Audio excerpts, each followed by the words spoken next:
பொங்கல் தான் பண்ண போகிறோம். அதுக்கு முன்னாடி எல்லாருக்கும் என்னுடைய பொங்கல் வாழ்த்துக்களை சொல்லிக்கிறேன். இன்றைக்கி பொங்கல் ஸ்பெஷல் பால் பொங்கல் செய்யலாம். அதுக்கு தேவையான பொருட்கள் தான் இங்கே வச்சுருக்கேன். நான் 1 கப் பச்சரிசி வச்சுருக்கேன், 1/4 கப்பு பாசிப்பருப்பு எடுத்துருக்கேன், 1 கப் வெல்லம் எடுத்துருக்கேன், 1 கப் பால் எடுத்துருக்கேன், கொஞ்சமாக தேங்காய் கட் பண்ணி வச்சுருக்கேன், நான் கொஞ்சமாக ஏலக்காய் பொடி எடுத்துருக்கேன், 2 வாழைப்பழம் எடுத்துருக்கேன், கொஞ்சமாக திராட்சை முந்திரி எடுத்து வச்சுருக்கேன். இப்போ எப்படி செய்கிறது நம்ம பார்ப்போம். நம்ம அரிசி வச்சுக்கலாம் குக்கரில். நம்ம பருப்பையும் இதில் ஆட் பண்ணிப்போம். நம்ம இந்த பாலையும் இதில் ஊற்றிடுவோம். நான் 1 கப் பால் எடுத்துருக்கேன், 1 கப் தண்ணி ஆட் பண்ணிக்கிறேன். இது நல்லா குழஞ்சி வரட்டும். நமக்கு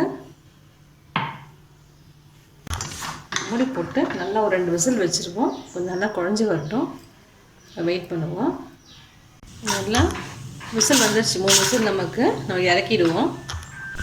நம்ம வெல்லத்தை இப்போது ஃபில்டர் பண்ணிக்கலாம். இந்த வெல்லம் போட்டாச்சு.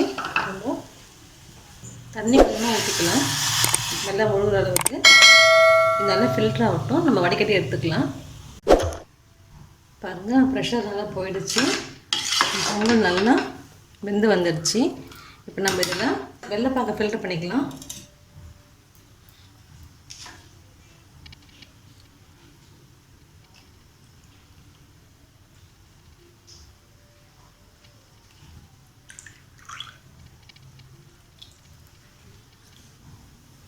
இந்த மண்ணெல்லாம் இருந்துச்சுன்னா நம்ம வந்துடும் நமக்கு. அதுதான்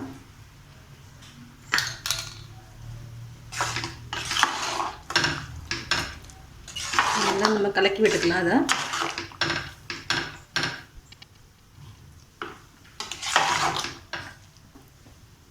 ஏலக்காய் பொடி நம்ம ஆட் பண்ணிப்போம்.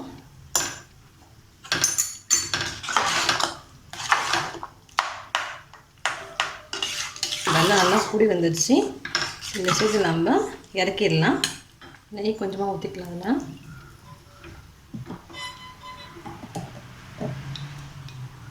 இதை போட்டுப்போம்.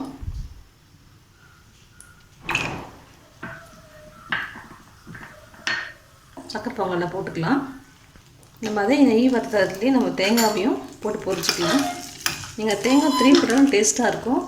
இப்படி போட்டிங்கன்னா கடிக்கும் போது நல்லாயிருக்கும், சாப்பிடும்போது நல்லாயிருக்கும். அதுதான் இந்த மாதிரி போடுறது.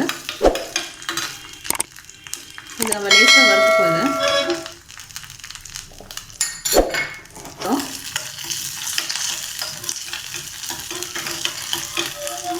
நம்ம தேங்காய் நல்லா பொரிஞ்சிருச்சு. அடுப்பு ஆஃப் பண்ணிவிடுவோம். நம்ம ஏற்கனவே திராட்சை முந்திரி வறுத்து போட்டிருக்கோம் இல்லையா, அதோட நம்ம தேங்காவையும் ஆட் பண்ணிப்போம்.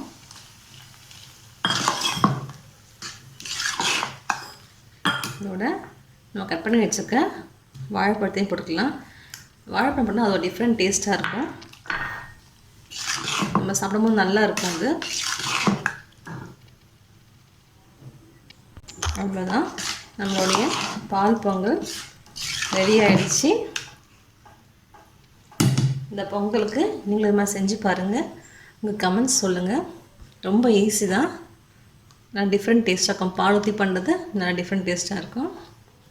செஞ்சு பார்த்து கமெண்ட்ஸ் சொல்லுங்கள். தேங்க்யூ.